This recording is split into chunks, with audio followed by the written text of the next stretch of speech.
আল্লাহ রাব্বুল আলামিন বলে, বান্দারে দুনিয়ায় আসার আগে তুমি কি খাবে, খাবারের বন্দোবস্ত আমি আল্লাহ করেছি। আমি এমন স্রষ্টা, তুমি দুনিয়া আসার 6 মাস আগে তোমার মায়ের বুকের ওপরে তোমার খাদ্য গরম করে আমি আল্লাহ রিজার্ভ করে রেখে দিয়েছি।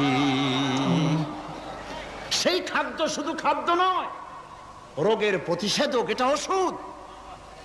আজ বিজ্ঞানীরা, চিকিৎসা বিজ্ঞানীরা বলছেন মায়ের দুধ সন্তানের খাদ্যের, মায়ের দুধের চাইতে কোনো বিকল্প কিছুই নাই। সন্তান পৃথিবীতে এলে মায়ের প্রথম দুধটা, গ্রামে গঞ্জে অশিক্ষিত এলাকায় প্রথম দুধটা ফেলে দেয়, এটাকে মনে করে এটা খারাপ, এটা খাওয়াতে নাই, তাহলে ধনুষ্টঙ্কার হবে, হাবিজাবি কথা বলে। আল্লাহ দুধ বানাইছে বাচ্চার ধনুষ্টঙ্কার হওয়ার জন্যে। মায়ের ওই প্রথম দুধটা হচ্ছে সন্তানের জন্য সমস্ত রোগের প্রতিষেধক।